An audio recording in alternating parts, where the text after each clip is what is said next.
Before we get into the deep stuff, let's give some basics or some things I want to do inquiry from the others. Walk me through the Santa Fe Institute. What was it about the time of the math? And this was in the late 90s. So they're not going to hear me on this part, right? We're going to do it both ways? It will not be on the video, but we do have you recorded. Fine. Remember, when you're answering on these questions, I'm not in the shot, and they're never going to hear my voice. So a little bit you got to repeat in your answer, you got to repeat what my question was. Oh, a little bit. Okay. Santa Fe Institute. Why, when you're at the top of your game on Wall Street, do you decide to finance, which was at the time, or endow, or become the donor or sponsor, however you want to say it, for what was considered the most cutting edge group of mathematicians in the world? Action. So Santa Fe Institute in the late 80s, early 90s, I was interested, I was on the board of Rockefeller. So that starts, Rockefeller, it's university formed by John D. Rockefeller to sort of give back to the community.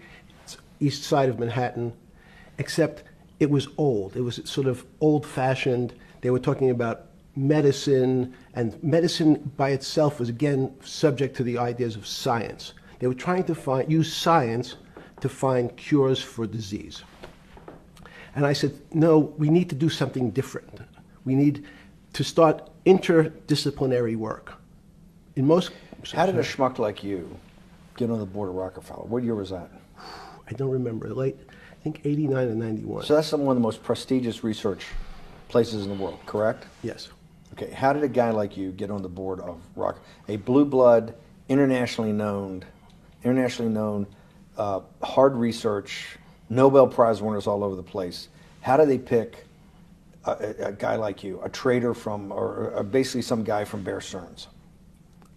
Good question. So I was asked to be on the board of Rockefeller, and I think it was, I was on the board of Rockefeller, there was a money manager who said, Rockefeller needs someone with financial expertise because the university is growing and there's lots of new things. You have to, again, we go back to the original discussion the last time. Up until the mid-'80s or sort of early mid-'70s, the most important thing was your name. If you were Rockefeller, you already were considered to be brilliant. If you were head of General Motors, it was your reputation. It was who you knew, who your family was, what was your character. And then in the mid-'70s, basically, if you remember, you probably had a calculator. It was very advanced in those days to have a Texas Instrument calculator, where it could, by putting in the numbers, it would multiply for you to do square roots. And that was the first, and everyone who had a calculator was already advanced on Wall Street. A simple almost like your accountant. The most important parts of business were really now going to calculations. So it's not only mathematics, but it's things that could be calculated. Reputation couldn't be calculated. I could give you, are you a 10 on a reputation scale, an 8? What does it mean to have a measurement of your reputation? We'll get to that later. But places like Rockefeller needed someone to say, look, we're entering a different world where numbers and the numbers of companies, portfolio management was going to be balanced. It was going to be statistical. Jeffrey, could you come on the board? Potentially sit on the finance committee, Nancy Kissinger and a bunch of other people. And David Rockefeller and I got along very well. He was an unbelievable human being. Respectful to everyone. He introduced his driver as his colleague, not his driver. He would never say, this is my driver. He said, it's my colleague. And David started to explain to me world politics. So David would say, Jeffrey, money is going to be sort of the most important things. People don't understand money. You seem to have this knack for money. I said to David, tell me about your life. What was the worst and the best part of your life? So David said, when I grew up, everyone knew I was a Rockefeller. They didn't know that my father told me he would not leave me a dime. No money. But every time we went out to eat, me and my 5 friends at school, they would leave me the bill. They would expect me to pick up the check because I was a Rockefeller. And he said, I was chairman of Chase Bank. And he said, I remember like it was yesterday, one of the headlines in Time magazine said, David, please fire yourself. So he thought that there was a world that existed that would be a combination of both politics and business and leadership. What do I mean? He formed something called the Trilateral Commission. The Trilateral Commission is some spooky stuff. People said it was the Illuminati, there's some mystery about it, people that ran the world. It was politicians, but David said most countries, the politicians get elected for 4 years or 8 years, separate from the royal families in England or in the Middle East. Someone's there for 4 years and then they're not there anymore. The most important people to have stability and consistency would be businessmen. So he formed this Trilateral Commission of businessmen and politicians from 3 major continents. So it was the North Americans, the Europeans, and the Asians. So he said to me, would you like to be on the Trilateral Commission? Now, I was 30 years old, 32 years old. I said, great. And he said, well, you have to fill out this application so they have your bio. And I looked at the list of people, and it was Bill Clinton, former president of the United States, Paul Volcker, every great leader in America, the Asians, the Japanese, and with a very long description of their history. And they asked me to fill in what I would like to have written. And I wrote Jeffrey Epstein, comma, just a good kid, which I thought was funny, nobody else did. So to answer your question, at that time I recognized around the world that monies and currencies were not really well understood. But again, it was only numbers. So numbers, and I'll get to the fact that it was bad thinking. Numbers are very good. Are most people that you meet, even on the Trilateral Commission, when you meet most people, do you find most leaders financially illiterate, economically illiterate? Most political leaders don't come out of a background of finance. Most political leaders come out of a background of being popular. So in some of the countries, in some of the African countries, for example, they might have been a military person. They were a general. In some of the African countries, they might have been a disc jockey. Or in our country, they would have been an actor. The knowledge of money they don't have an expertise, they have no degrees in finance. They really, and this is one of the major problems, their expertise, if they have any financial knowledge, is of their own checking account or bank account and filling in their own taxes. So many world leaders who don't really have a financial underpinning make fundamental errors when it comes to money on a country or institutional level. Let me give you an example. If you, Mr. Bannon, if I said your assets increased last year, you'd say, that sounds pretty good. And I'd say, what does that mean to you? You'd say, well, I have more money. I guess I'm wealthier. I'd say, yes. And if your debt increased, would you feel wealthier or poorer? You'd say, well, I don't want to have increased debt. I don't like the idea of that sound, increased debt. Now, that and world leaders understand when their assets go up, they feel better. However, institutions like banks, things that people don't really understand are financial underpinnings of banks. When I say your bank, Mr. Bannon, you have the Bannon Bank, you doubled your assets. Sounds good, but what does it really mean? It means people owe you more money. You don't have any more money. What? Yeah. A bank's assets are how much it is owed by other people. That's crazy. So if the bank goes from $2 billion of assets to $10 billion, it means people owe it an additional $8 billion, but their assets have gone up.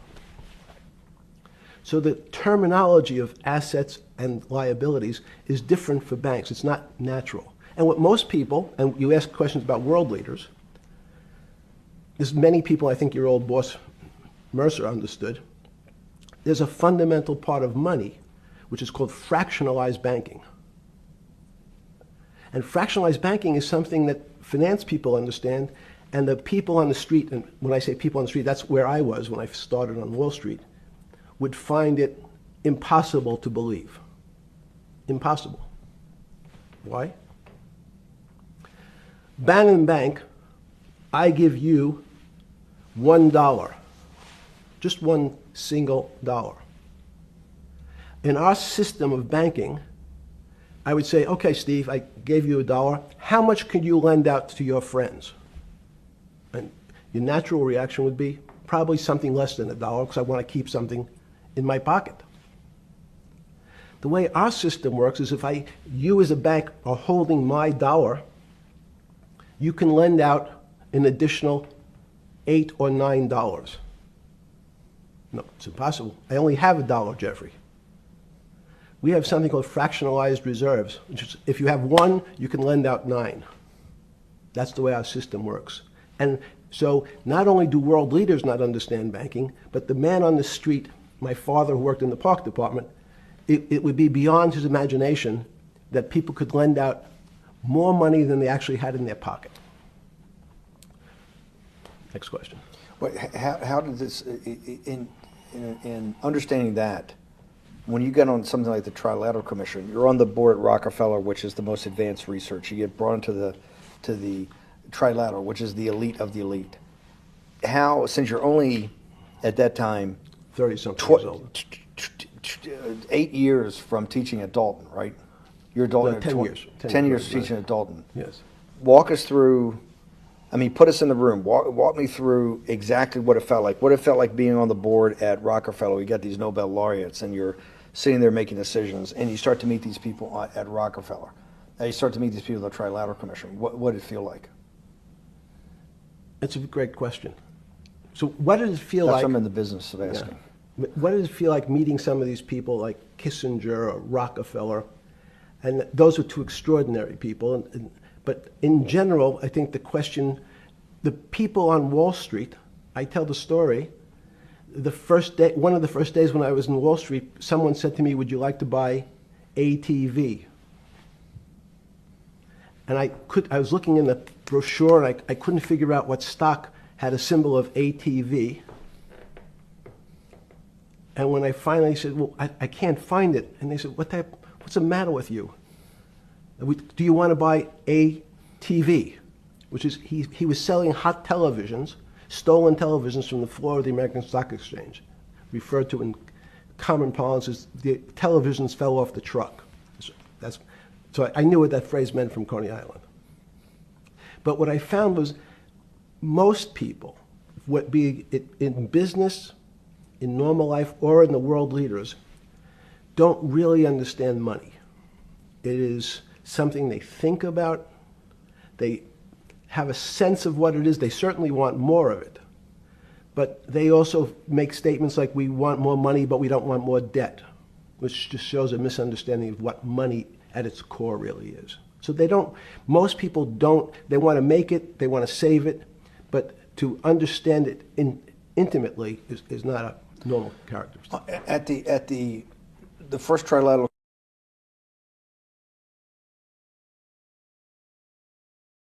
or something? Yeah, you're good. Just give me approximate. You joined the Trilateral I Commission. think it might be And we'll be able to show we'll pull down the chart of where your name was, but just give me roughly when it was. I think it could be 90. I don't remember. Okay. Let's Sorry. say early 90s. Yes. When you got on the Trilateral Commission and had where was do you remember where the first meeting was? It was in Tokyo. In Tokyo. And at what hotel? I would like to say the Hilton, but it's probably not. And it's a 3-day, 4-day? Give me some 3-day event, and it walk me was through the whole thing. Speeches. It starts with a dinner. Just walk me through it. It was boring. You couldn't possibly think it was boring. It's bullshit. It was boring. You had to be stars in your eyes. No. Did you fly over privately? Yes, but it wasn't my plane. So it didn't count? No. You fly over. Yes. And it was who were the first? Like when you first met those leaders, you had to be wowed. No. You're 10 years out of Coney Island. No, I'm not wowed by people of position. I'm wowed by people of great ideas. And I don't care if it's the bus driver. I don't care if it's the student I had who has teeth coming out in Well, every these direction. guys have to have great ideas. They're the leaders of the three great continents of the world: North America, Europe, and Japan. No, many of these world leaders become world leaders because they're popular and they were able to get votes or they were able to convince people to vote for them. I learned later. Many of them were just good at what they did in terms of politics. Remember, world leaders are politicians in general. They're not scientists, they're not intellectuals, they're not great thinkers, they're great politicians. At the first Trilateral Commission meeting that you remember in Tokyo, sometime in the early 90s, do you remember what were the big issues of the day that they were talking about, and what did you think about it? Yeah, in fact, it was funny because they were talking about inflation, and they were worried that what would happen, how do you control inflation? And as a mathematician, I didn't understand the concept. I don't understand the concept today. How's that possible?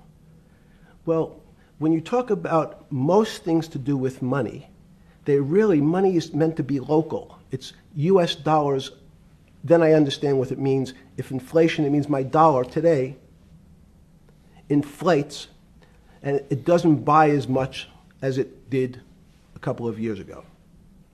The prices go up. It seems that everything is great, but in fact my dollar is shrinking in value. If you, and you're the financial genius here. I'm just a lowly M&A guy. Sure. If you let me finish the thought. Go ahead. So if you're in America, you can feel inflation. Your salary's gone up, but you can't buy the same car. In fact, it starts to feel weird because the value. That's why I wanted to ask the question then. This is my point. Sure. The people who live and breathe this, the central banks, have been haunted by the specter of inflation since the late 70s. Yes. First off, tell our audience, how did that happen? The two great financial events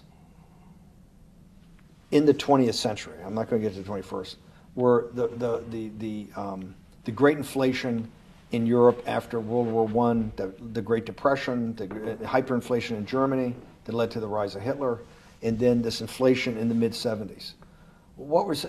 Before you go to explain inflation, why is the specter of inflation always the central thing in central bankers' minds?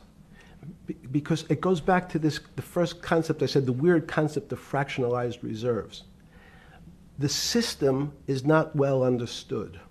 And most systems, in fact, are not well understood. We don't know how our digestive system. Stop. This is I impossible. understand. This is impossible.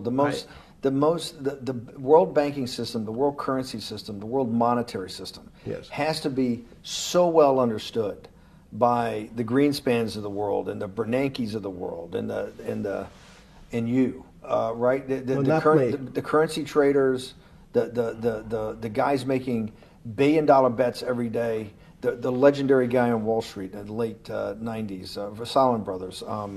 Lou Ranieri? No, the guy that wrote the money. Michael Lewis? Marius Poker? Yeah, Marius Poker. Who's that about? That great trader. Lou Ranieri. No, it wasn't Lou, the guy that ran the desk. Yeah. That eventually ran the hedge fund that went long-term capital. Yes, I don't remember. Who's the guy? I want to say, I don't remember. Yeah. I'm sorry. Lou Ranieri is big, but Yes. those guys have to understand the system perfectly. No, they don't understand the system. They understand the local part of the system. So, for example, why is not only inflation, most bankers are terrified if the public understood that the bank really doesn't have their money at any one time. It's one of the things during the Depression, there were runs on the bank. The reason the banks don't keep much money in the actual bank is they assume that not everyone's going to want their money on the same day. So it's not really the fear of inflation. The fear is a run on the bank. Everybody wants to take out something that doesn't really exist. Inflation is tied to interest rates. It's a more complicated example. But when your money doesn't buy the same amount of product this year than it did last year, if it buys less and less, like it happened, you used the term hyperinflation. There's certain countries that are not managed well, like in Africa at the current, A $100 billion bill, $100 billion bill in Zimbabwe is worth 1 American cent. That's the perfect example of hyperinflation. It goes up, it doubles every day. So people are afraid that their value in the system starts to break down.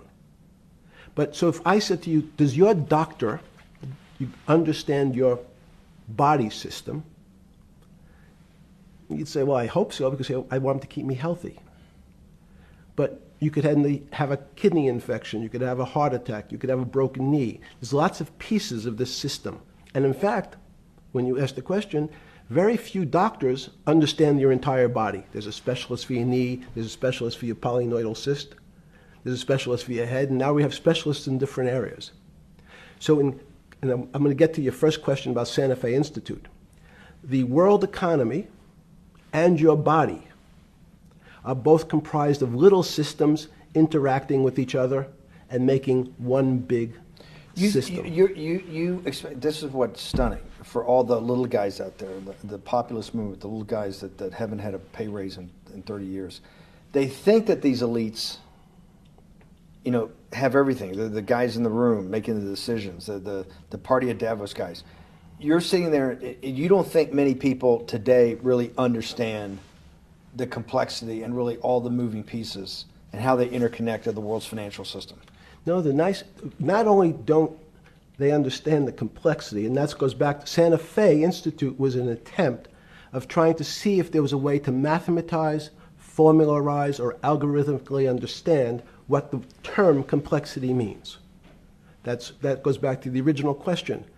Complex systems are complex by definition. But there's not necessarily, it's not one level of complexity. We might say, well, our fingers are complex, the movements, the muscles of our hands, but it's not as complex as the blood system.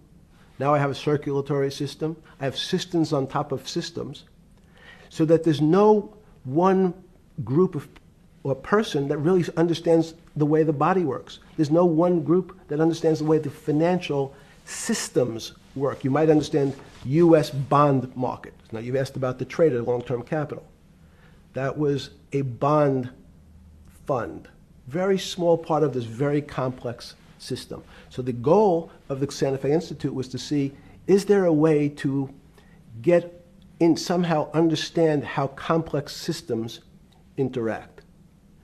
Fast forward, Steve, to today, where Google and these other engine companies, the other tech companies, are trying to build artificial intelligence. The strangest thing that they've found, one of the strangest things, is that the systems that they design, this artificial intelligence, which a lot of people have heard about, is they design a bunch of systems. They're called neural nets. The term simply taken out of brain work, neurons in the brain. Nets because they actually look like a net. They put in some inputs. The computers work, spit out an answer.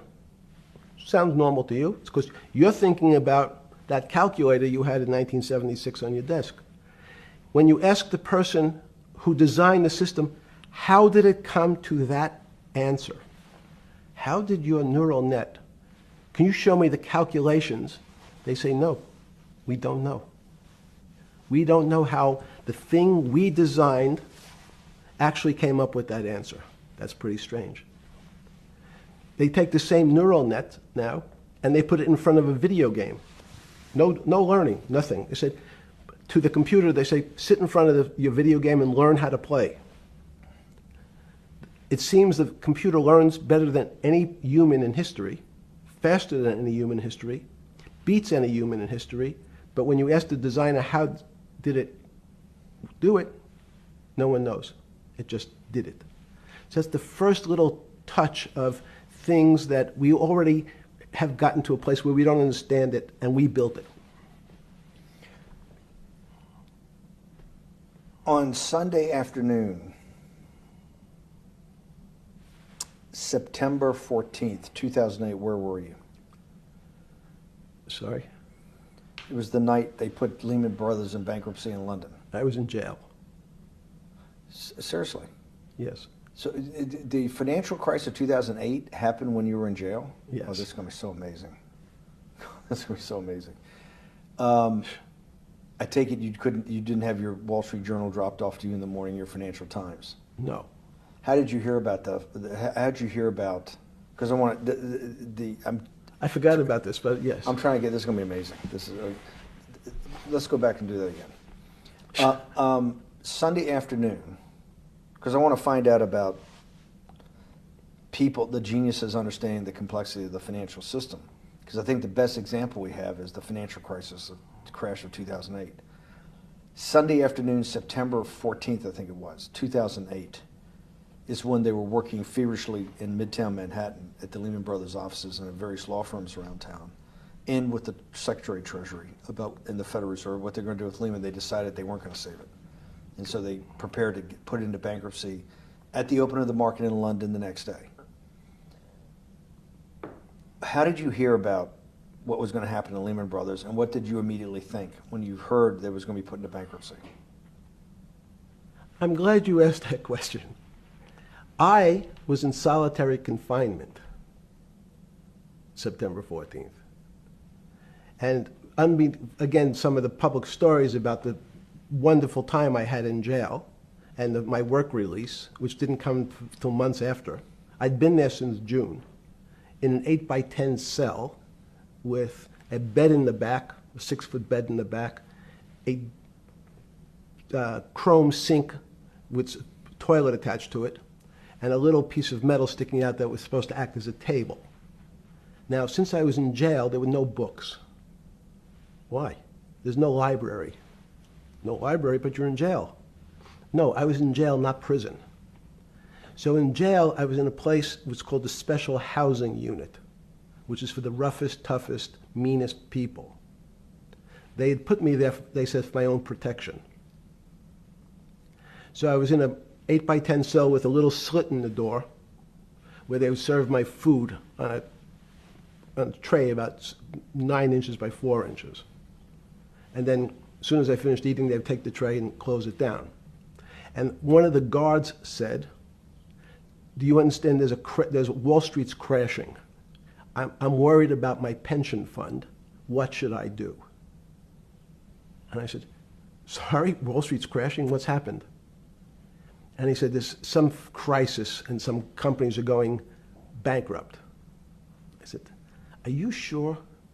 And he said, yeah, it's all over the papers. We're all terrified we're going to lose our life savings because we have either a 401k or our pension funds. We don't know anything about money. Mr. Epstein, can you tell us, like, what's going on? Am I going to be able to afford my children's education? Am I going to be bankrupt like this company called Lehman Brothers? And there's another company in the front page today called Bear Stearns. Oh, no, I said. Why? Because that's the company I was a partner in. And in fact, that was a company I had a very large investment in.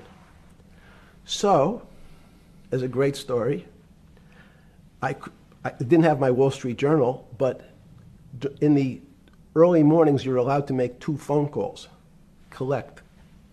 And when you pick up the phone, you can dial a number, and when the person picks up, they say, you're getting a call from the Palm Beach County Jail. Will you accept reverse charges? And the person either says yes, and the call goes through, or the person says no. The person I had called was Jimmy Kane, the president of Bear Stearns. And I said, tell me what's going on. And so that my knowledge of the financial crisis happened with Jimmy, who was at the center of the storm, telling me about what Lehman had gone under, and they were trying to figure out a way, should they bail out Bear Stearns?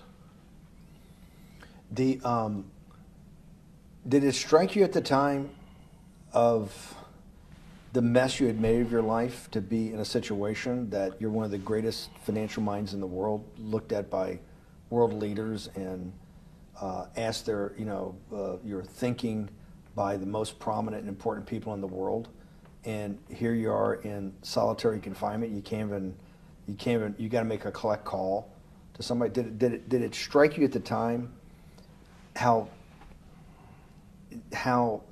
all the threads of your life had come together and put you in a position, or you had put yourself in that position?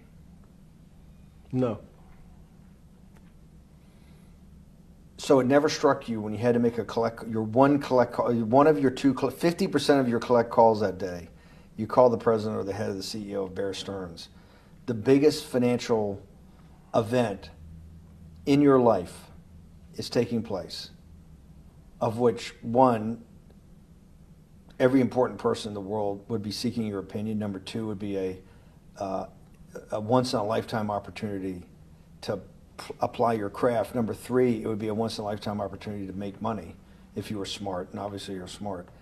You're telling me here, truthfully, that it never hit you at all of how you'd ended up in a place where you had to make a collect phone call from a jail cell that was 6x9 with a steel bed and your food being passed in through a slot. The question you want to ask is, who was the other call to? Okay. Who was the other call to? The other call was to my friend at J.P. Morgan, who was then, I didn't know it at the time, trying to buy Bear Stearns. So at one point, I had two phones. It was difficult because they're afraid people are going to hang themselves with the phone cord. So they don't actually come together and they're pretty short. So I was actually going between two phones talking to Bear Stearns and J.P. Morgan at the same time. So I found it amusing. And it never struck you about how to end up in a situation like this? No, that would be probably means I would be too self-aware. You can't possibly expect me to believe this. I know. I don't believe it. You're telling me that during that day, you never had a moment. You sat there and go, what the fuck have I done with my life that I'm in a 6x9 jail cell when I should be on a trading desk, or I should be in my $250 million greatest townhouse in New York City, taking calls from the king of Saudi Arabia, the president of China, the head of Russia, the president of the United States, to save the world's population from a financial debacle. You honestly expect me to believe that that never happened? You're suggesting I was sort of somewhat depressed, and how could this happen to me? I'm not saying depressed. I'm saying a moment of awareness of how could I get myself into this situation. No, I would just say how strange that this happens. Just, it's strange. I'm wearing a jumpsuit and flip-flops. What color was the jumpsuit? Brown. Brown. Brown jumpsuit. Yes. I notice I don't see you in a lot of brown. No. Brown jumpsuit and flip-flops. Flip-flops, yes. With no access to books, no access to newspapers, no access to anything. You had lived on information. Except my Almond Joy bars. I had extra Almond Joy bars. Did you eat Almond Joy bars and things like that because you're afraid of what the cooks did to your food? Yes.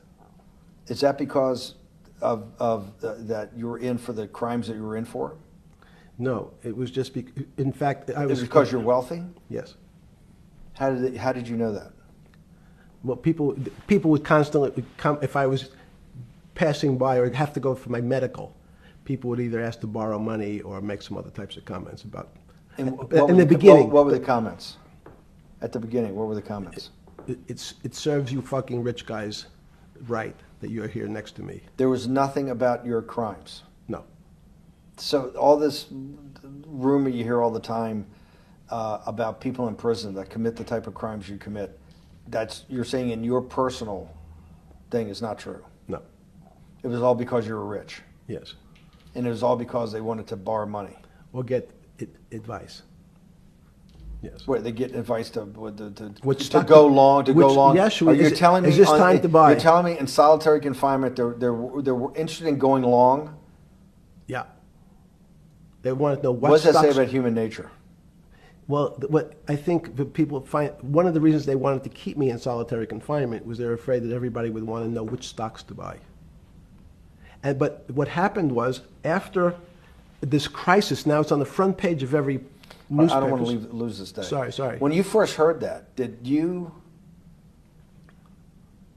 was it Bear Stearns had been kicked into bankruptcy, 6 months before? No, this is the same time. This is part of the same deal. I thought no. Bear Stearns, they saved Bear Stearns and didn't save Lehman Brothers. That's right, it. they let 6 months Lehman- before they had bailed out Bear Stearns, but Bear Stearns was still a zombie, A shell of its former a self. former self. But they had quote unquote saved it. They admit. Why did they make the decision in your mind? Why did Hank Paulson and Bernanke what's this concept of moral hazard?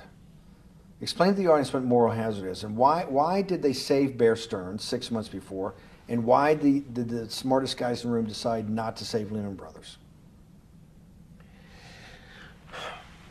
It's a good question. The real issue is I'd have to go back when you have these systems to the way your doctor responds to any type of emergency in your body. If they might decide to save your kidneys and let your gallbladder go because the gallbladder is less important to your overall system. If at that time, even it's not that long ago, the boogeyman was when said, well, what really happened? Jeffrey, what really happened? What is this financial crisis? And, some of the progressives and the right wing blame it on the banks. It was the banks' fault. And it's the fault of this very esoteric, unknown concept of derivatives. It was really the derivatives that caused this financial crisis because the derivatives got somehow out of control and in the Mickey Mouse. And that was the way you started your road to a billionaire went right through derivatives. Yes. But derivatives were not the cause. Derivatives were not the cause at all. It's like saying your hair was the cause of your heart attack because it was on top of your head. So what was the down. cause? There isn't, let me say, there's no one specific cause. These are system collapses. So many times when they have to make your death certificate, when you say, well, what did he die from? They'll say heart failure. But if you say, what was the cause of his heart failure? Well, he had low blood pressure, his sugar was high, he was diabetic, he had all these other problems. But they say, no, we need a word on your death certificate. Did he die from brain damage? Did he die from heart failure? That's the financial crisis. Many people said, well, what caused it? They wrote, like on its death certificate, derivatives. But derivatives are not a fundamental cause of anything. Was it Sunday or Monday? I take it was Monday morning when you made your two collect calls and you were talking to Bear Stearns on one hand and Morgan Stanley on the other. J.P. Morgan. J.P. Morgan. That was Monday morning. Did you, Jeffrey, being one of the financial geniuses in the world, did you understand what Lehman Brothers going into bankruptcy, the domino effect, that by Thursday the financial system would be under such extremis that if it didn't have $1 trillion cash infusion in the United States, it might collapse? Did you know that at the time? Did you view that at the time? Yes. You did? Yeah. Why? Again, I don't want to bore you or the audience with the idea of it's a medical procedure, but you had system failures. So you'd recognize that if I said to you, did you realize when your father was on the ground and he was clutching his chest and he couldn't breathe, it was a bad situation, he could die. That's how I saw it. Did you immediately think about the commercial paper market? I mean, the mechanical triggers that actually you had to blow through these circuit boards. Did you know the circuits? Did you understand the circuits? Or did you have a concept of the circuits that were going to get blown through? Yes, but only because of an analogy to a body. And in fact, from my telephones against the wall with my little metal wires, because the next day I talked to another person in Washington about the issues of what I thought was happening, and I made the same discussion about the... They were at the Treasury Department? Yes. So in a 6x9 cell in... The phones were outside the cell. In Palm Beach County, California? West Palm Beach, Florida. West Palm Beach, Florida. This was your juice diet. West Palm Beach, Florida. West Palm Beach, Florida. West Palm Beach, Florida. You're making a call to Washington, D.C. to talk to some deputy secretary of Treasury. Someone in Treasury. Right. Someone in Treasury. Right. And that does not, the night before you go to bed, it doesn't dawn on you at all. You never have a moment of self-reflection that, how did I end up on this metal cot when I should be at the center of things? No, I had a telephone. So I've said, I can talk to, it makes no difference where I am. In fact, I'm still talking to the same person if I was at my home in Palm Beach. But I'm the here in difference is you're jail. home in Palm Beach. I can dial my That's a own phone. That's bullshit. No, but you can also make 1,000 phone calls. Here you got to make one, and he's got to take. Think the how much judgments. better that was. I had to decide who was the right person to call. That was unusual for me because I would have called 20 people And before. what was the advice you gave him? I said, you have a sick patient, and it's very much like a sick patient in the emergency room. You can't think about it like your car. People in normal walks of life think about money and things as a machine. And unfortunately, so if your car breaks, cars are always easy to fix. My jets, my cars, if it breaks, I know it can be fixed because it simply follows the same pattern. If this part breaks, you replace the part and the thing works again. People and the financial system are not machines. They can't be fixed the same way. You can't simply take out put some more juice into the commercial paper market, and that's like replacing the carburetor on the car. It's much more, I have a patient who can't breathe, has a stomach problem, can't see, looks bleeding at the same time. What do I do first? I have to think about it as a system. Where's the most logical place? What's the most dangerous place? If your heart stopped, we have to start your heart again. In the equivalent to the money market, why do I have to start your heart again? I need to get your blood flowing. If your blood stops, you're dead. If liquidity, which is the equivalent of blood in the financial system, dries up. Once liquidity is basically cash, putting cash into the Forget system. about what it is. Okay. Liquidity is liquidity. It allows the system, it's the blood of the system. You need to pump blood hard into the body of the economy to keep it flowing. And if you're, especially when you're worried about someone dying, you're not going to be worried about the niceties of, well, you got the shirt dirty and there was some damage. Pump in that blood, keep that heart When you pumping talked to the person in Treasury on Tuesday, the 16th, did you get a feeling as you were sitting in your 6x9 jail cell in West Palm Beach, Florida, that they were on top of things? No, you can't. It's impossible to be on top of things. There's no such thing. It's, again, the doctor watching the patient die. You hopefully have some confidence that he's seen it before. He recognizes that there are some steps he has to take first before he bandages the guy's finger or worries about what shoes he has on. So you hope that the people in charge, your doctors who are working on the emergency patient, have enough experience and, frankly, judgment to try to keep the patient alive. Did you think that they had those things, patience and judgment?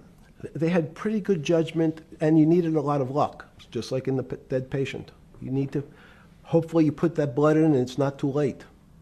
And you make some mistakes, but you have to know you're going to have to give it a shock. In the run-up to the September crash of 2008, Yeah. I guess you weren't occupied with finance. That whole summer, how long had you been in jail? Went to jail June 30th. So the entire summer. Yes. Before you went into jail, you were still very active in the financial markets. Yes. When you say active, you trade currencies every day, you trade stocks every day. When people, I don't do any. someone like you, or you give advice to people to trade stocks or trade currencies. I don't trade every day. I think that's, like Woody Allen said, you can't beat the bank. So I try to pick my spots. George Soros picked his spot when the pound collapsed. This would have been a great money-making opportunity that passed me by when I was in jail, but that's not how I think. In the run-up to that, in the spring of 2008, that's when Bear Stearns got in problems, I think, in the spring of 2008, and they decided to bail it out. Did the Bear Stearns guys talk to you for advice at that time, when the big crisis in Bear Stearns? No, but see, again, unbeknownst to most people, and it's easy to blame people for the financial crisis, like you'd blame someone for giving your father the drink before he had his heart attack. But what really happened, the real enemy of the finance system was Bill Clinton. And if you ask me what and who caused the financial crisis, I would tell you it was Bill Clinton. Because of what Bob Rubin and he did to deregulate the financial system? No. Because as of the last time we had our 60-minute interview, you talked to me about home ownership. and you asked me whether everyone should own a home. And I told you, no, it's too risky. So the financial collapse of 2008 is because of hardworking African Americans, Hispanics, and whites who wanted to have a ownership stake in the society that all rests on their shoulders. They're the culprits. No, not at all. Okay, then I didn't say they were the culprits. I was pretty clear it was Bill Clinton. Okay. Why was it Bill Clinton? Because Bill Clinton wanted to get votes from those people. And he sold them the idea that instead of renting in a house, and historically the values of houses have gone up, and he said, you guys in these local communities who haven't been able to afford a house before, I'm going to show you a way. I'm going to give you a way because I'm sure I'll get your vote that you can own a house because I want your vote. So what we're going to do is I'm going to let you buy a house, Mr. Bannon, when you really, you're right on the border, maybe, or not even on the border. Your credit is not good. Okay, let's be honest. And it's not my fault, it's not Bill Clinton's fault, but whatever happens, at the moment your credit score or whatever it is, your credit's not good. Now, normally, you come to me and want to borrow money, I'm a bank, and I say, I'm sorry, Mr. Bannon, I can't lend you money because your credit score is not up to where it needs to be. Hopefully, if you work harder and clean up some of your problems, it will be. But no, what I say to you is, I'm going to figure out a way to lend you, not give you. I'm going to lend you money anyway, though you don't have a good credit score. And don't worry, I'm going to get rid of the term that you don't have bad credit. Bad credit sounds pejorative. You don't want to be a person. Sounds judgmental. Yes, sounds judgmental. So what we're going to do is we're going to call your credit situation subprime. Oh, nobody knows what that means. Subprime. That means prime is good credit. Subprime is not good credit, less than good credit. So we'll call it something that people really won't follow, and we'll tell you what. We're going to have people lend you money, though you are a subprime borrower, and I will figure out some government agencies to guarantee your loan, though I don't think you're a good risk. So the banks say, no, no, no, we don't want, initially, the bank said, sorry, this is too risky, Mr. President, for us. We're in the business of managing risk. It's not our money. It's the hard-working people's money sitting in our bank. We can't lend to people whose credit is not prime. You're asking us to lend to people who are subprime. And he says, here's the key, if you don't, Mr. Bannon, I'm going to make sure the Justice Department charges you with discriminatory lending because you refuse to lend to my subprimers. In business terms, you should never lend to. But what we'll do is I'm going to form an agency called Fannie Mae and Ginnie Mae, just another agency names. They'll guarantee your loan. So don't worry. Don't worry. You don't have to pay it back anymore. Even though and maybe you don't even have to work as hard anymore. That's probably a harsh statement, but these players, these two big firms, Fannie Mae, will guarantee the fact that that bank will receive its money. Now, the bank says, wow, best deal in history. I refused to lend to Mr. Bannon, but now he has the big brother, his Uncle Sam. He went to his Uncle Sam, and Uncle Sam says, I'm guaranteeing it. The bank says, I want everybody. Give me as many people as you can give me, because Uncle Sam is the best credit in the world. Not only it's the United States government. We'll take it all. We'll take as much subprime as we can handle. because it's the best investment for the moment. It's a strange investment because it has politics that has inserted its way into the numbers. Politics doesn't belong in the markets, but now we're going to have, I want the votes, we'll make guarantees that you who can't get a house normally will be able to get a house from the bank. The bank says, this is the best deal in history. We will package 100, 300, 1,000 of you subprimers, and we'll sell it off to somebody else. And the whole system becomes mired in subprime mortgages. That's becomes the What do issue. you mean mired? There's just too much supply. It's a supply-demand problem. You get too much supply. No, it's a very good question. What does too much supply mean? Well, then you get to people, go back to your first question to me, government leaders. Government leaders know if they're good, and they can do mathematics, they can balance their checkbooks. So certain people in Congress said, well, how do you value these subprime mortgages? The banks say, we've been valuing them the same way we've always valued them for the past 20 years. The accounting firms, there's something in this country called GAAP accounting, which is a standard type of accounting. And we account for them the same way we've always accounted for them. If we paid $1,000 for your mortgage last night, when we put it on our books today, we're going to say its value is $1,000. It makes sense. I paid for it what's its value? It's $1,000. That's what I paid for it last night. No. The Congress people said, that's not really a good answer, you know. That doesn't give us confidence that you know what you're doing. Because what happens if you have to sell it tomorrow morning? Something's happened and you have to sell it. Remember, there's kinds of stress tests. Would you be able to value it at what you paid for it the day before? And Wall Street says, that's not the way you can think about this. This is crazy. We always value things at the cost from the day before. And they changed the accounting method, in essence, to say not what it was worth yesterday, but if I have to sell, what would it be worth? That's impossible. So what happens is every bank now has to value something they bought yesterday at lower than they paid.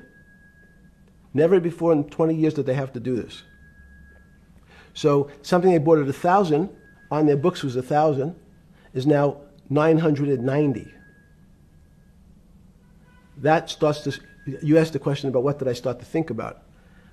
Something's 1,000 and 990, this person now has to value it at 980. When did you first start to get nervous? Understanding Bill Clinton in all this. Did you change glasses? Yes. Okay. I changed shirt. I saw that black. Are you okay with the? Yeah, great. I think we're gonna have all kinds of changes. I'm experimenting. Yeah. Okay. When did you get a feeling? Did you ever anticipate before it happened something like 2008 could happen? No. How could that be? It's the word I can beat it to death. Is that it's very much like would I anticipate I'll have a heart attack tomorrow? Unlikely. Was 2008 a heart attack or a stroke? Debilitating. It's a better. I don't. It was both. But why was it both? Because in fact, as I said, the blood was getting dried up in the system, and the head, which is sort of the central bank, wasn't working. So to some extent, it was a combination. It was a crisis. Did you see that building up over time? It's always been lurking in the background. I mean, if you have an older parent, would you say it's possible? Did you anticipate him having a heart attack today? No, you hope things are going to go better and maybe they'll fix it up. The system was getting too complex, and it wasn't based on derivatives, because what people keep forgetting, and as I was just explaining, Wall Street in many professions, including Wall Street makes it sound complicated. They don't want the little guy to understand what they do because they make so much money and they don't do very much. So they couch it in words like derivative and stock options and commodity futures and different types of contracts. It's all fairly, everyone is capable of understanding it. It is not complicated. But Wall Street, because they make so much money from doing fairly simple things, needs to make it more complicated than it really is. We had a very big recession in the early 90s based upon real estate and Japan basically imploding. Let's again, Okay. you had a recession in the 90s. I don't know what it's based upon. It's always interesting to look back and say, separate from there's certain triggers, like there, in the 70s there was a... What do you think it was based upon, the 90s downturn? It's clearly there was a huge downturn. No, I know there was a downturn. That's what I know for sure. I don't. That's a fact. That's all. Everything else is sort of speculation about why did he have that? I understand that, but Sorry. there's some speculation that has 0% probability of being true, and there's others that have 90%. In the range, when you look at the range of alternatives of what could have caused it in 90, and what I'm trying to do is get you all the way up to 2008. Look, Sure. you're the smartest guy in the room, right? You know that. Do you think there's anybody in the world today? Oops, this is going to be a bad question. No, but do you think anybody in the world today, the Alan Greenspans, the Bernankes, is there any central banker you know, any partner of any Wall Street firm, any guy running a trading desk, and I would take it that would be, or anybody at a Larry Fink at BlackRock, Steve Schwartzman at Blackstone, the top 100 financial guys, and let's throw in a couple of Nobel economists, and let's throw in the best professors at Wharton, at Harvard, at Stanford. Do you think that there's anybody that understands money or understands the world's financial system as good as you? There must be. But it doesn't come to the top of the head. No. Okay, fine. Now It's that not now that I've gotten that, let's go back to 1990. In that arc from the fall of the Berlin Wall to 2008. Good. We started with the implosion in Tokyo of the Japanese economy, Japanese financial markets. We had the huge run-up in internet stocks, right? We had the implosion of that in 2000. The bankruptcy of Drexel Burnham in 90. Mm-hmm. Implosion of Japan, huge run-up in equity markets for the internet, implosion of the internet in 2000, 10 years later roughly. Mm-hmm. And then this run-up through the Iraq War and all that, the run-up to 2008. Every 10 years, it seems like, we're in some sort of 10 years before the 1990s was the 70s. You sound like an astrologer. Okay. And not a finance person. You're supposed to be a mathematician. It just seems to me a pattern of every 10 years. That's misleading. That's exactly right. Okay. Because people like to see patterns. People like to see patterns where there are none. So a pattern of a financial crisis every 10 years is just in my mind. Yes. Long-term capital that had to be bailed out back in the late 90s when everybody panicked. And that wasn't that bailout today would look small, and it was $5 billion or was $30 billion. Businesses fail all the time. But long-term capital, the Federal Reserve stepped in. But I'm saying people go bad. Things go bad all the time. Yes, you're correct. The audience is watching this, the little guys, they go bankrupt all the time and nobody gives a shit. You know why? They're a little guy. But when long-term capital management goes bankrupt, or Bear Stearns goes bankrupt, or Lehman Brothers goes bankrupt, people care because it's an unfair characterization. Why do you say that? Because again, it's the complexity of the situation. If you think about you have a complex system. You have your body. Now, in fact, the little guy is my finger.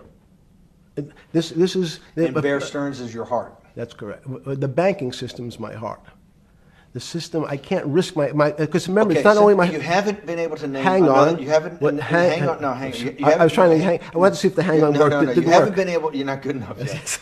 You're like junior wizard trying to do it.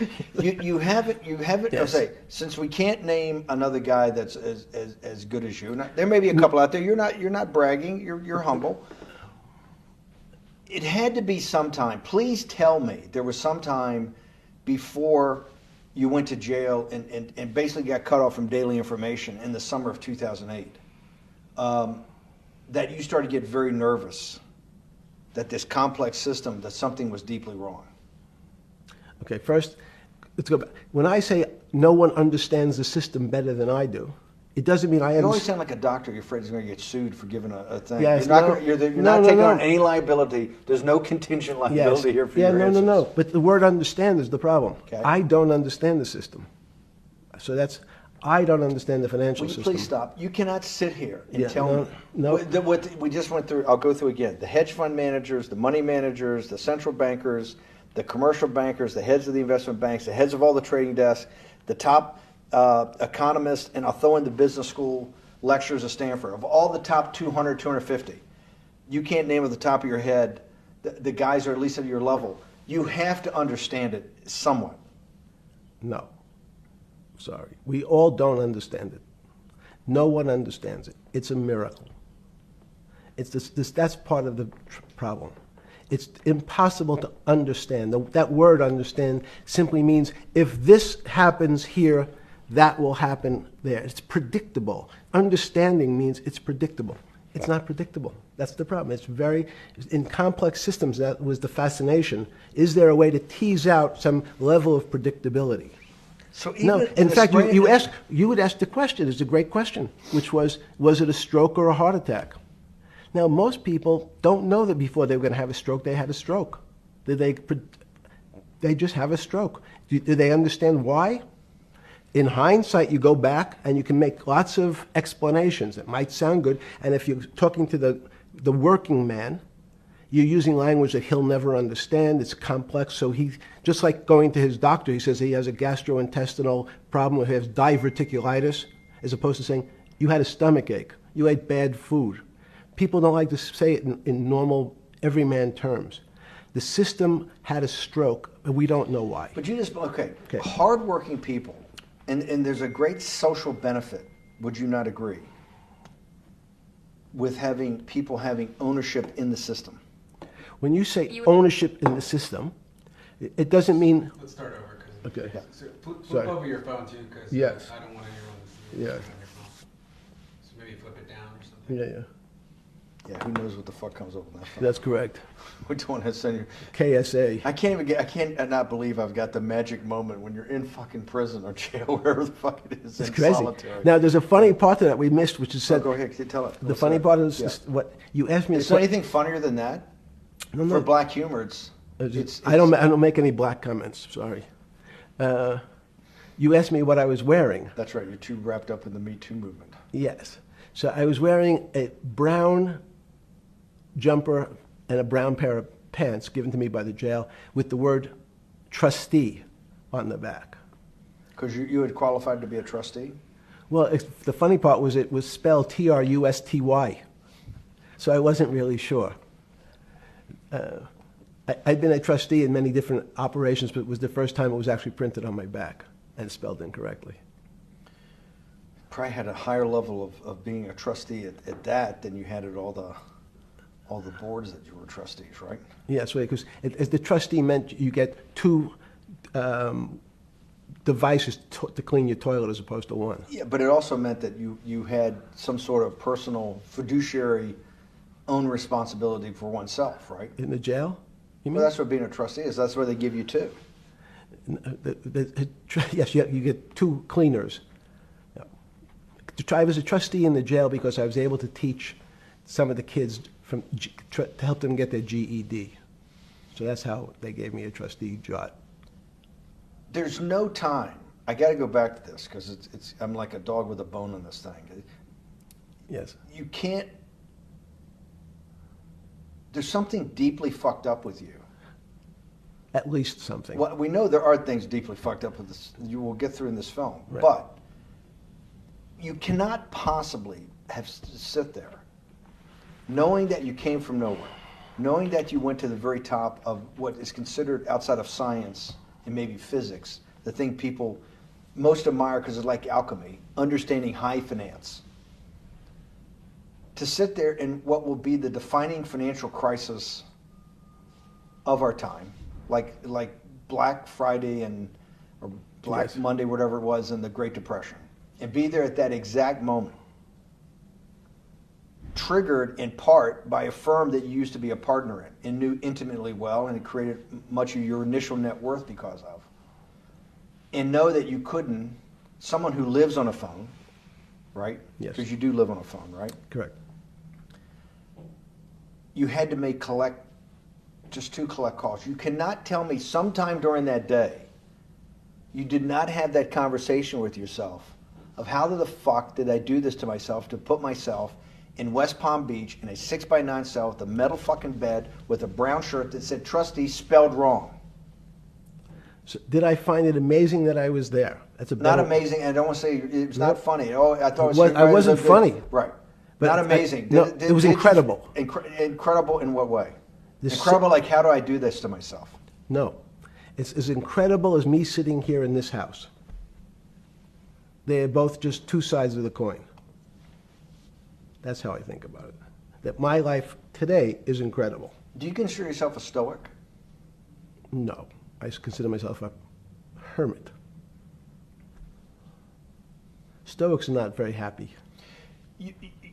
Being a hermit then, being in that 6x9 cell, being in the cell qua the cell was not the problem, right? Correct.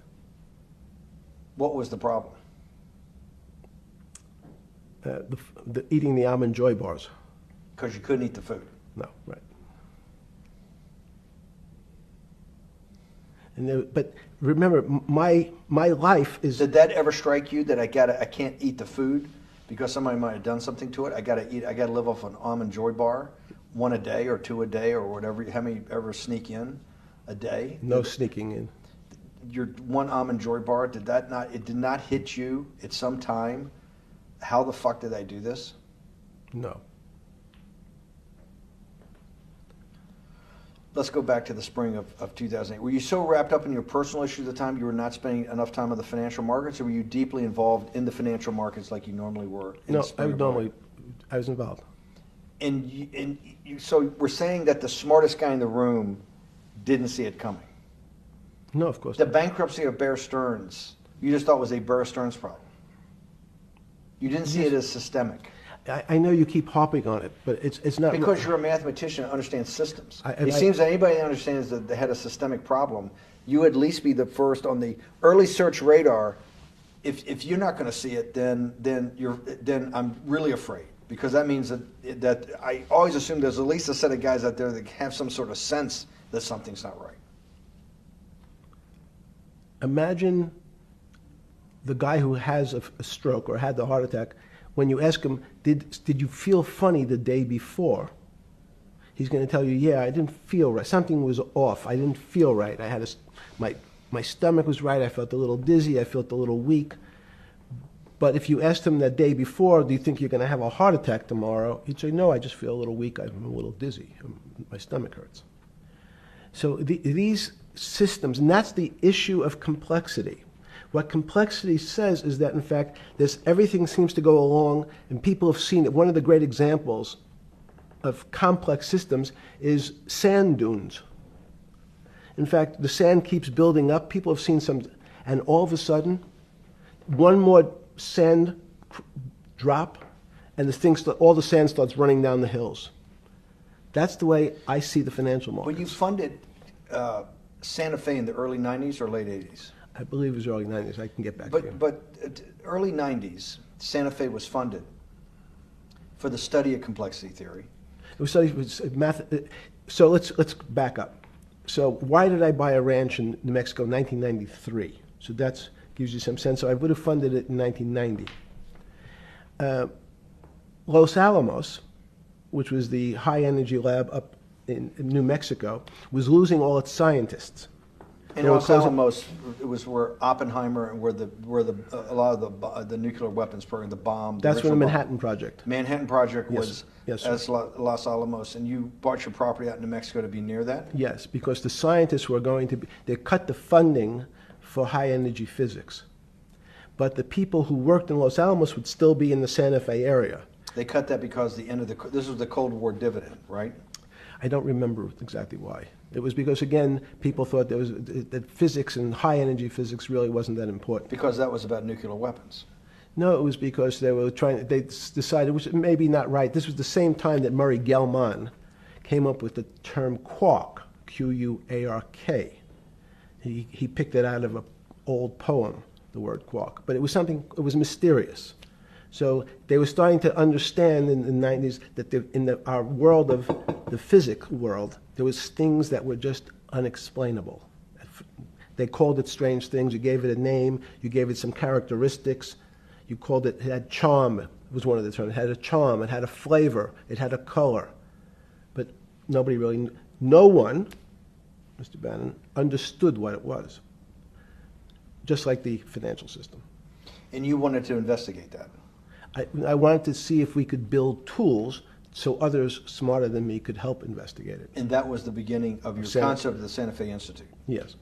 And Santa Fe Institute was founded to do study in this type of... Can these areas of strange things be described by some form of mathematics?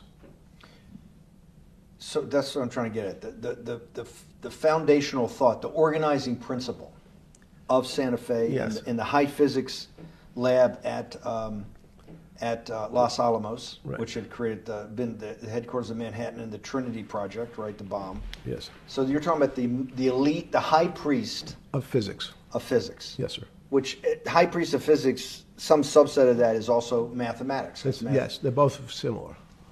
Project out. One of the tools you want to do is to make sure that in this complex system, the finance system, I'm doing a lot of this for philanthropy and a lot for the good of mankind, but also to be able to understand this complex system, the most complex outside of maybe our body, of the financial world. Yes. Did they create tools, or were you smarter in then the mid-aughts, 15 years later, than you had been then because of work that was done at Santa Fe? No, it was great.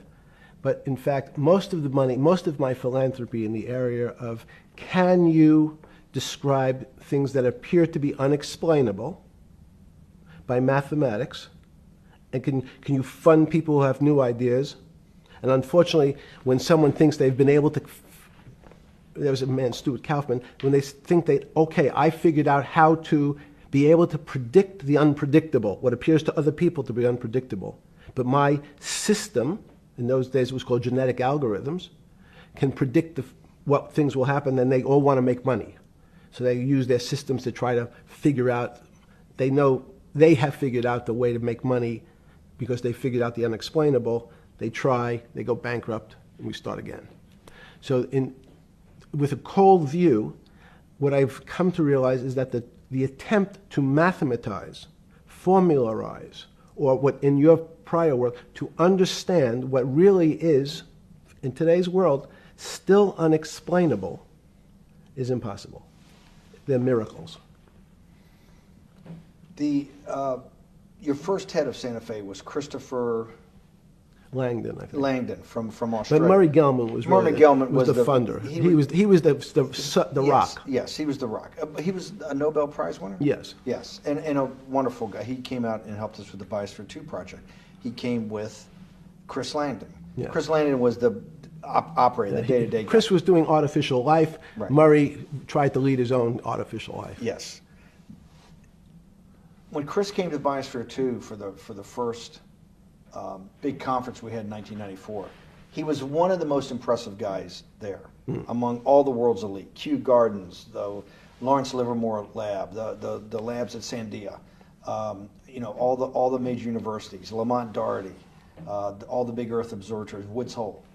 What set Langdon apart, I thought, and the reason I invited Santa Fe to be part of it, was Langdon actually made a presentation that everything, and he was making this to scientists, a lot of marine biologists, a lot of people that are just beginning, Wally Broker and people who were just beginning the study of climate change, at that time called global warming, that he made this compelling presentation that everything's really mathematics.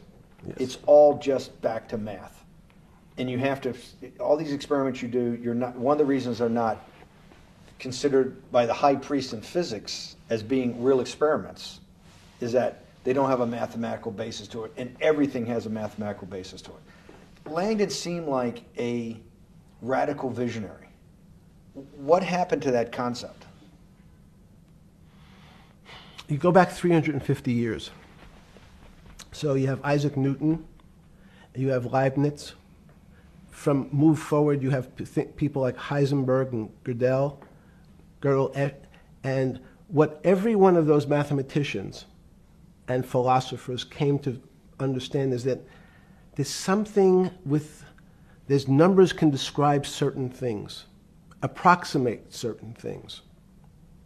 But in fact, trying to put measurements and numbers on other things that are really unexplainable is folly.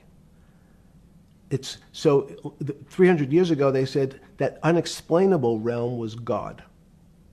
And people who attempted, in fact, to explain the unexplainable, who said, yes, I understand the unexplainable, were charlatans, they were the occults, they were the astrologers, they were the con men. Alchemist.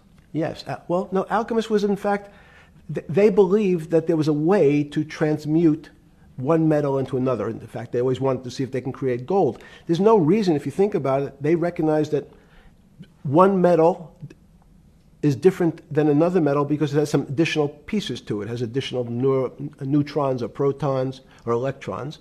So because they thought it was a machine, they believed it was a machine, if I can take 5 protons and add 5, that gives me 10, I should be able to get gold. Move everything around inside these systems, the molecules transmute one molecule into another, and if this molecule I've transmuted it into is gold, I'm a rich man. It's back to money. But there's something strange happens. Isaac Newton says, this is really weird. If I want to push a ball on the table, I have to touch it. Maybe I have to blow on it. But I actually have to push one side of the ball or the book to move that side.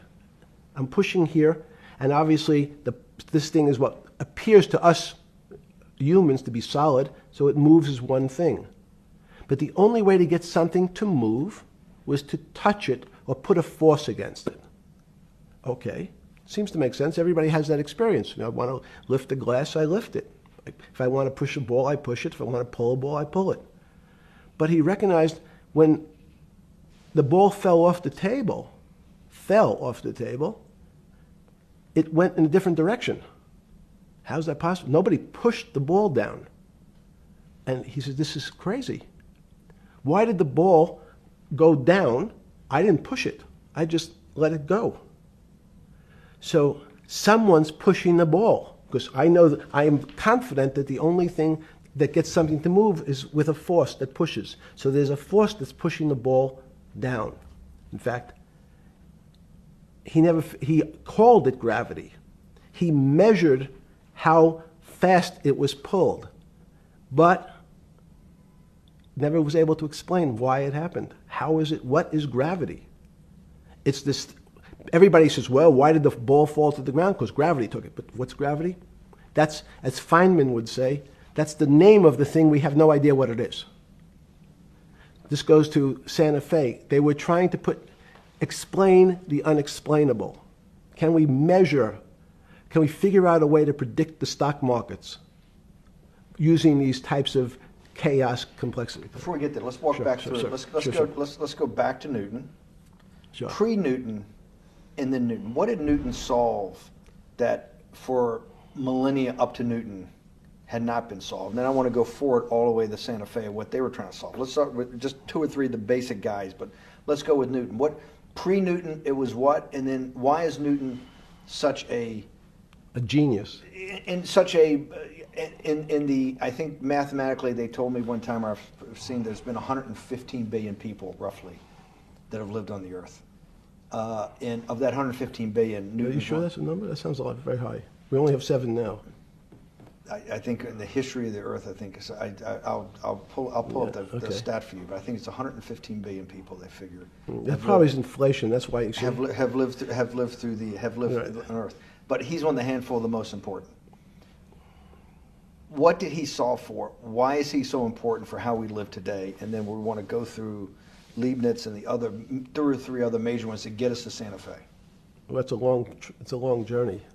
This is the heart of what we're trying to do. Let me take a bit of a detour just Okay. a second. What if you went to high school and the last year in your high school, you took calculus? So Isaac Newton sort of invents calculus. Well, that sounds invents. Mathematicians. To torture seniors in high school before they graduate. Yes, but obviously no. Yes, the answer is yes. Certain people could never do calculus. Why is that? Why is calculus so? Why is that the dividing line between, to me, people who can handle that and can go on to do certain things, and people just hit the wall, even if they know math? It seems to me that there's that calculus is the thing that changes. It bridges. That's because it's about the theory of change and the theory of how things change. It's a great question. But in fact, what calculus does is it's somewhat philosophical. That's why mathematics is Newton wasn't a mathematician, he was called a geometer. That's what they used to call themselves. They understood geometry and numbers. But there's an old conundrum where it says, during Pythagoras' days, Zeno's paradox it's called, where they said, well, if the wall is 2 feet away from me, and I take one step that's halfway to the wall, that'll be 1 foot away. And if I take another step that's half again, that'll be half a foot away, and then a quarter of a foot.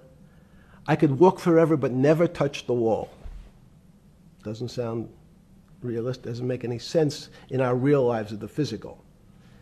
But what Newton understood is many problems were like that. Many things approached the wall, or in calculus, approached the limit, but never really reached it. So he said, it's okay, you don't have to reach it. We can do lots of the mathematics as if it was so close, it was almost there. And we could do lots of mathematics almost being at the limit. And this is really important, Steve, for today.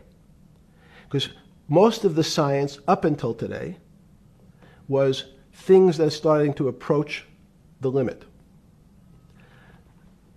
You were taught in high school that if you had 1 divided by 0, if you remember your high school algebra, you were told, what's the answer to that? Is there an answer to 1 divided by 0? No, if you were in high school, I'd say, stay away from it. It's the boogeyman. You could write it down as it's undefined. It's not able to be determined. There's a bunch of things. But in fact, 1 divided by 0 is a strange things happen. It's a world of the strange. And what I'll explain to you after is that when you get 1 divided by 0, you get into a world we don't know what happens. The answer is it's not explainable. We can call it things like undetermined. We can have a convention to say it's X, Y, or Z. But in real life, we don't know what happens when you are actually at the limit. So Newton thought the same concept is that the limits were God. You got close to God, but you could never be God. He had this sort of religious interpretation. Okay, I want to go back to Newton. Why is Newton such a big dividing line in mankind's history? What is it about Newton? What is it about what he tried to solve? What did they not know beforehand? And because we live to a degree in a Newtonian universe, although I realized later subparticle atomic physics, but at least for a while it was Newtonian. So what's the dividing line? Why is he so important? Why is he an inflection point in mankind's movement from the swamp to the stars? It's a great question. Stars was by Kepler. What Newton starts to allow us to do is to make accurate predictions. Remember that we've talked about that with money, about the things in our physical world, how cars, he didn't have cars then, how horse carriages moved, how bowling balls moved, how pool cues and pool table balls. Had people tried to solve that before Newton? Many tried it? Heraclitus or Plotinus, Pythagoras had these greats that we hear about. Had they tried to solve the same problem?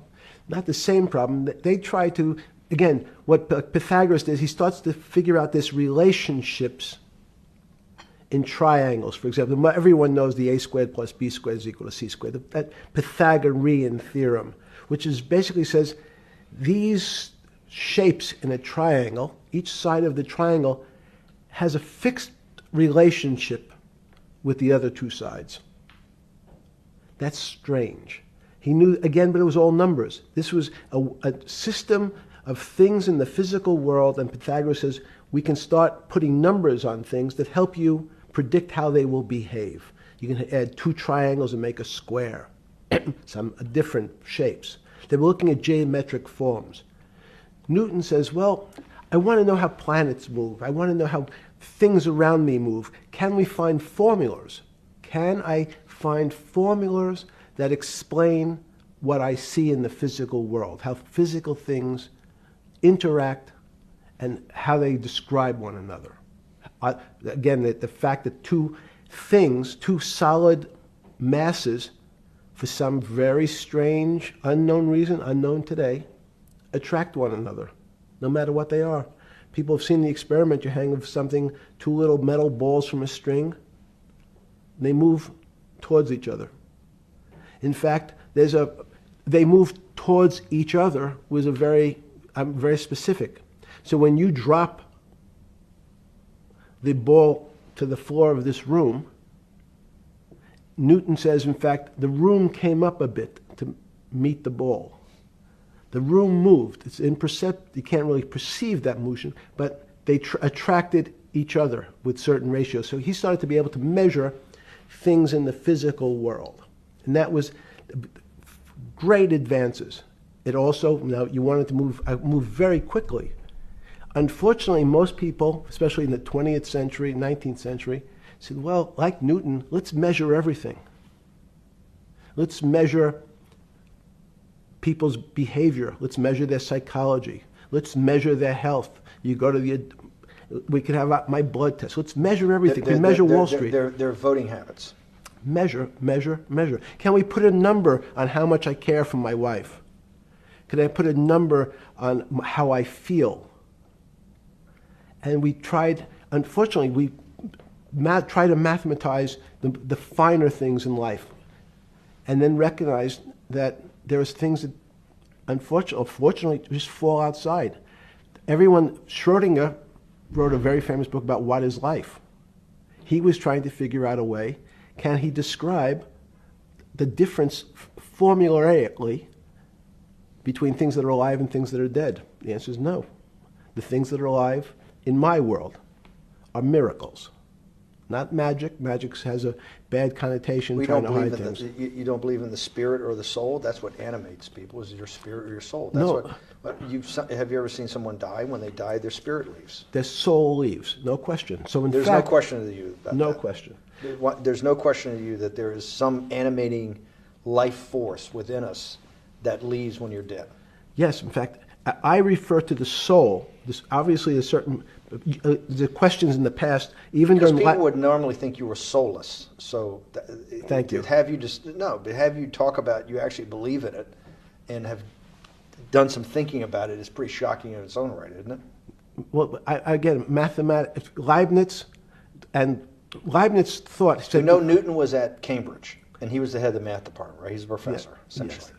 But Leibniz, was Leibniz a German professor? Yes, but what Leibniz said is the soul is so strange because God took chemicals, which is simply the material, like tables, and he somehow made this material able to have a thought. How strange is that? Not only does it have a soul, but some way it was put together that this material substance is able to think. So when you say to me, it's obvious to everyone that there's such a thing as a soul. Now, if you're part of the Charlatanville, you'll try to explain it to people. The soul I describe as the dark matter of the brain. Why is it dark matter? Because in high energy physics nowadays you hear terms of dark matter, dark energy. Again, terminology. It's a complicated term. Why is it dark matter? Because we can't see it. That's all. What do you mean you can't see it? Well, somehow we see something moving towards this area of darkness. Something, I can see this thing. This appears to me to be empty. It's just black. But I see it being drawn this way. So I say, well, I know if this were matter, that would follow that equation. If this was solid, it would explain the way this particle moves. But I can't see anything here. So I'll just call it dark matter. And I'll say, I don't know what it is, but it behaves as if there was something there. The soul is obvious to everyone that there's something different between things that are alive and things that are not alive. But we have no idea what it is. It's currently unexplainable. I believe we need an entirely different system of analysis to try to figure out. But Sorry. No, with Newton, with all his alchemical studies and things he worked on the spiritual side, Leibniz that just talked about the soul, Schroeder talked about what is life. If a modern scientist or someone that you funded at MIT or at Harvard or one of these things talked in those types of terms, they would be considered to be a wingnut today, wouldn't they? They would not be. They would not be on the path for tenure, right? Unless they were in the philosophy department. This is exactly my point. We're talking about three of the greatest mathematicians in mankind's history that have really changed mankind. Talking like this, what happened? How do we get to a situation where they could not be in the high physics? They could not be in the mathematics department or working in high energy physics. Good. It's an easy answer. Newton was a combination of mathematician or geometer then and philosopher, and as time went on, those disciplines seemed to move apart. We had philosophy. Some of the philosophers can't do math, and some of the mathematicians. And again, mathematicians often break into two categories: people that solve problems. Those are more like geometers in the old days, just problem solvers. And then there's thinkers, theoreticians. They're more like the old movement towards philosophy. But neither one of those two groups have been able to figure out why something is alive as opposed to something that's not alive. No one's been able to describe what the soul is, but we all know it exists. And I think what we need is a new... Science is a bad word. I think science only describes the things we already know about the physical world. In fact, there's an argument that the physical world that we see has been created out of our systems of mathematics. Mathematics, everyone knows mathematics describes the physical world much greater than it should, unless my view, the physical world really comes out of conscious beings that have mathematics. So they create it. This table appears to you and I to be solid. To a bat, because we have light that's bouncing off the table into our eyes, it appears solid. If instead of eyes that responded to wavelengths of visual light, our eyes responded to radio waves, the radio frequencies, it's not different, it's the same type of frequency as light, but different speeds, the table's invisible. We know that our phone works in this room. So the waves are coming through the windows, the waves are coming through the walls. So the walls are invisible to that type of radiation, that type of energy. The walls I can see them because my eyes, a physical system, determines that the walls are there. You, with Murray Geldman, you founded, or were the original donor, and had the idea of Santa Fe Institute. In 10 or 15 years later, that effort to study the complexity of systems mathematically. Yes. Was it's a total failure. Yes. A total failure. Total failure. Why is that? It's the failure of science because, in fact, if to some extent science doesn't describe romance. I don't know why I'm attracted to somebody. I don't know. People are attracted to each other, and everyone has the same feeling. They've seen someone walk in the room, and they say, "Oh, that person gives me a creepy feeling." Science has tried to describe. Science doesn't describe what creepy feelings means.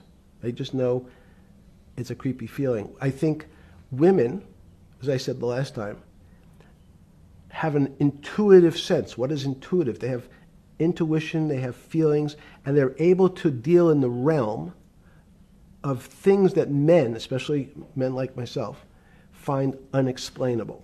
They have women have intuition, men see things a bit differently. Men want to measure everything. Women are not really that interested in measuring. In what you're saying in macro terms, you actually think science, mathematics, maybe ultimately technology is moving to that more intuitive. I think science and math are old-fashioned. And unfortunately, people are still taught that they have to learn algebra in school and certain things in school, as opposed to learning to have an emotional. Is this what Larry Summers was trying to get at? Maybe he didn't say it perfectly enough, but what he was trying to get to in that system, the systems we study today, the way mathematics is either taught or understood, that women just haven't gotten up to the highest realms of engineering or physics or mathematics because of that. And you're actually implying that there's a either new branch of science, or we've hit an inflection point like in Newton that's going to go in a Newton took mankind in a different direction because he was able to measure. Then you had subatomic, non-Newtonian physics later.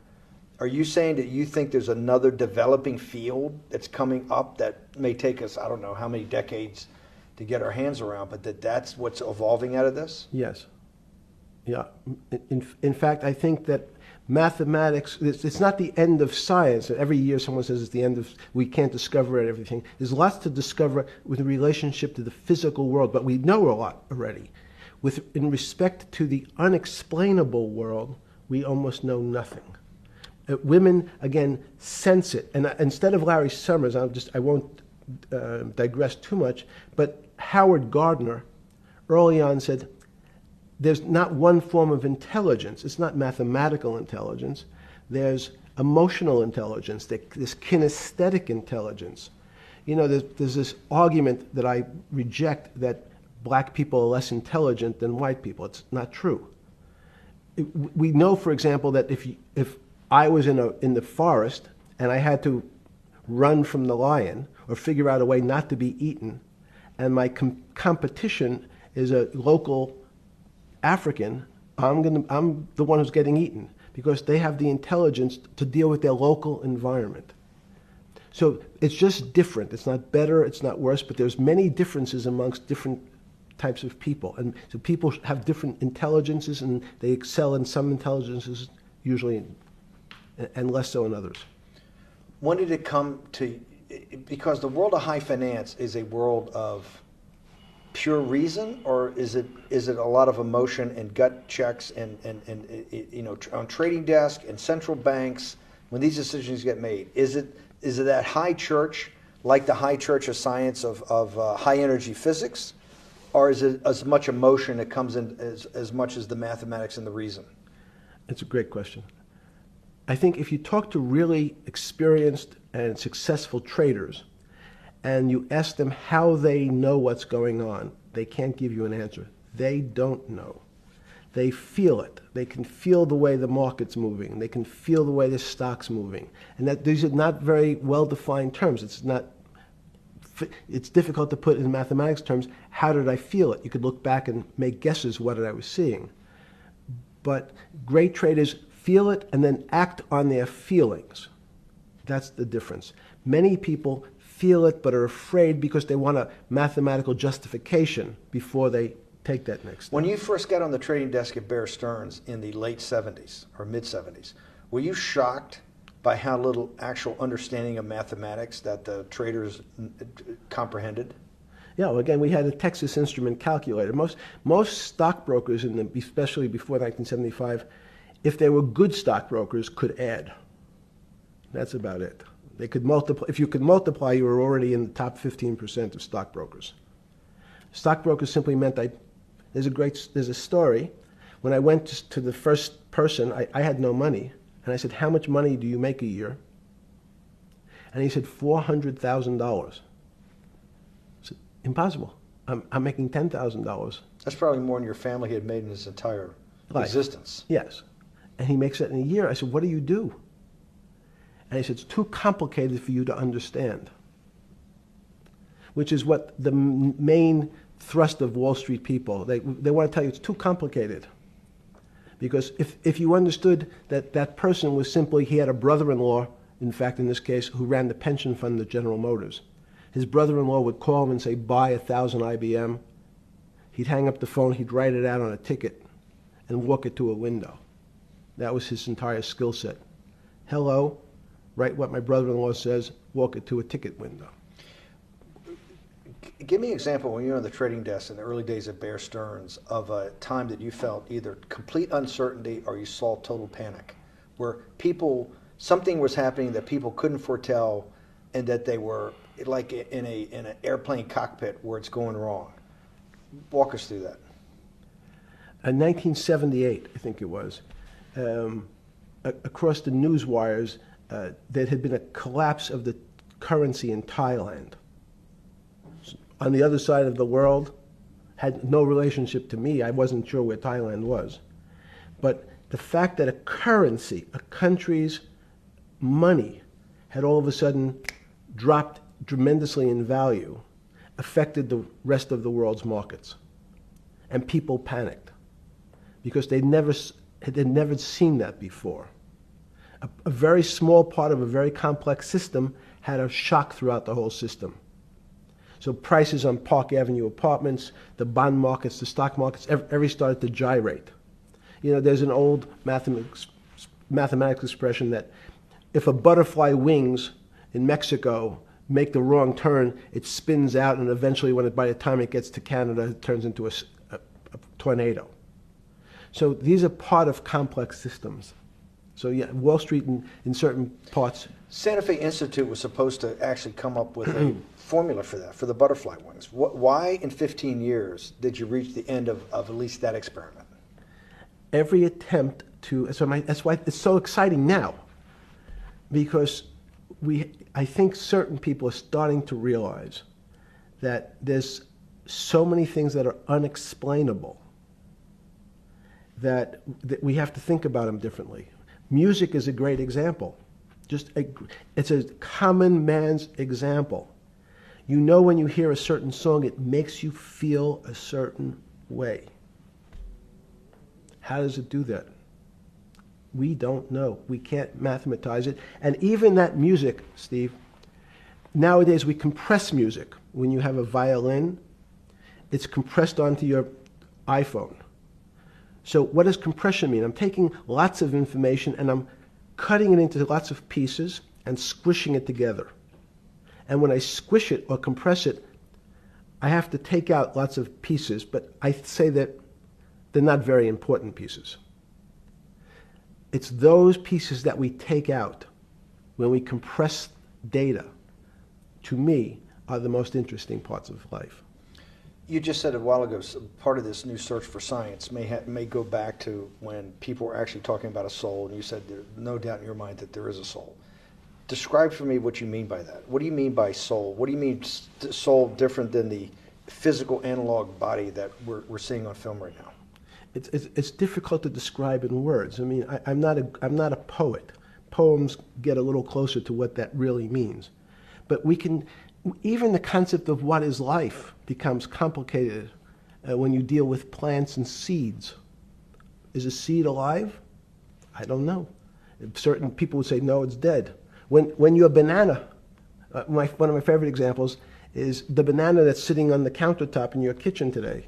Is it alive or dead? What do you think about human life? Tell me about human life. But your banana is alive. That banana is breathing. It's on your. You say that's impossible, Jeffrey. No, it's not. Is the banana conscious? All these words. These are words. So everyone's trying to fit a very complicated concepts into a very small box called conscious or alive. These don't fit in that way. So if you put your banana in a bag and put another fruit in with it, the fruit ripens faster because the banana breathes with it. We don't understand most of those things. So you asked the big question. Sorry. You talk about the life. What about human life?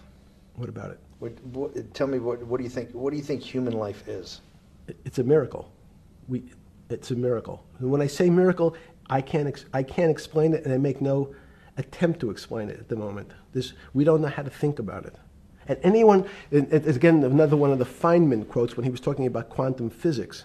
He said, anyone, Jeffrey, who says they understand quantum physics and quantum mechanics and quantum behavior, you know they're lying. Let's talk about it. That's post-Newtonian. Talk about what's the difference, who founded quantum mechanics, why is quantum mechanics taking Newtonian physics and taking it to the next level? It forms a much broader category. Let's go back to this desk. You use the thing of Newton using this desk. Why can't Newton's theory explain everything? Why did subatomic quantum mechanics or quantum physics have to come in to explain this? Well, so let's go right back to square one. Why is it called quantum physics? So quanta is a word that simply means packet, small amount. So it's quantized. So we recognized, when we recognized that this table appears, another very complicated word, solid to us, it's really made up of molecules or atoms.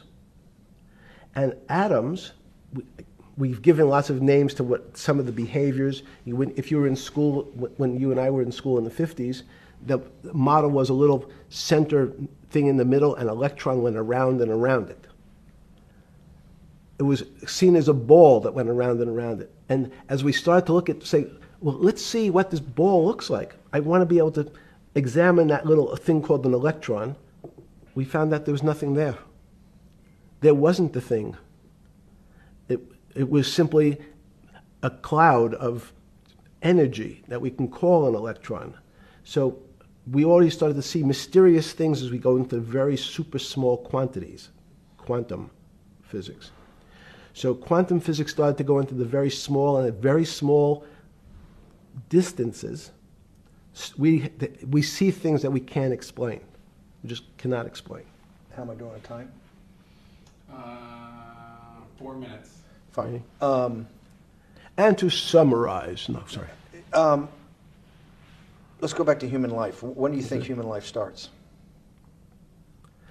It's not these. So you see, this is the question. You're asking me to measure something again. It's the disease. It can't be measured. You just hate making commitments. That's why I'm not married. I'm peeling this onion back a layer at a time. All your bullshit and happy target can't be measured like that. Is that to say measure it's a commitment. You don't even like a commitment when you answer a question. I don't. As know. they say in golf, commit to the shot. I don't know what it means to be measured. You do know what it means to be measured. You're one of the leading currency traders, hedge fund guys, or stock market financial wizards. You're in the high priesthood of high finance. You certainly know how to measure. That's why you're a billionaire. Any other answer besides that is total and complete bullshit, and you know it. I know very few things. You know things can be measured. You measure every day. You weigh and measure every day. You weigh and measure people. You weigh and measure leaders. You weigh and measure economies. You weigh and measure politics. It's a very good. You weigh and measure. You weigh. Hang on. Your whole life, in fact, is measuring. So what you've now done is a great thing, is you've used the word measure, a mathematic term, in the common vernacular and abused it. So I don't even recognize what it means. It's so abusive to my field. Why? And let's go to that. In mathematics, measure means what specifically? There's no specific. It's an approximation, or giving something a number.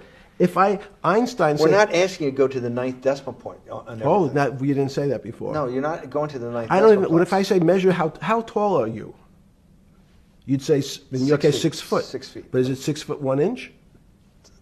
Give or take, between 5'11" and 6 feet. But what's that? But I want. So the question is, I want an accurate. I got Zeno's paradox. I don't even know what it means to measure you. Am I measuring the top of your hair, the top of your skull, and the finer, the more you're being rabbinical. This is like I shaved my beard off. I used to be rabbinical. No, my point is, isn't that going through the Torah where you're parsing every definition? No, so, however we broadly define measure, your life literally is about measurement, is it not? It's about putting numbers on things so that I can try my best. That you can call it whatever you like. If that Well, that what do makes you ca- feel what- better. What do you know? No, Because I I'm wanna trying to make you relate it happy. back to your scientific inquiry. No, even a number. People don't. A number is a complicated When did thing. you come? When did you come to this When did you come to this aha moment? Was when it was in your solitary confinement, when the biggest financial crisis in world history was going on, in your 7x9 jail cell with your metal bed and your two brushes because you were a trustee with the brown uniform on, trustee spelled wrong. Is that the moment of clarity that you had about science and Newtonian physics and everything that we can measure is really not going to be the way we go forward? It's going to be much more esoteric, emotional intelligence thing. Was that your moment of clarity? I wish it was, because it would make such a great story for this interview, but it's not. It's the fact that I lead such a privileged life to come across. But when did you? If it didn't happen then, when did it? Or did it happen before? I was then? going to hopefully Okay. get to the. Okay. I'm in a privileged position to have some of the world's smartest people come to my house and tell me what they think about different subjects, and I finally realized that the thing that they had most in common was there was this area, no matter how smart they were, that when I asked them the questions, they said they'd have to resort to a 500 or 1,000-year-old response to that question, which was, I don't know. You know who else found that out? Socrates. That's what Socrates kept doing, right? Socrates kept asking all the experts. He would go through, question after question after question, and realize at the end they didn't really know. They really didn't basically understand what they were talking about. And one of the things that people won't enjoy, it turns out that potentially one of the bad things to teach children is how to write. So writing, reading, and arithmetic was supposed to be, everyone's supposed to be taught. But writing forces you into a very narrow channel of thinking. You have to write in a certain form, in a certain way, in a certain linear pattern. So your thinking becomes somewhat narrow. The reason I brought up writing is one of the recent discoveries of mine with respect to Socrates, Plato, and Aristotle is they never wrote anything. They spoke, and people around who could write wrote. Socrates could think. So that was. Jesus of Nazareth was the same way, right? Never wrote anything. I thought he was a carpenter. He was a carpenter. Didn't he need like a little carpenter's tonight? I don't get that. But at least his written record. Right. One last thing. Sure. Thank you for having me to your house.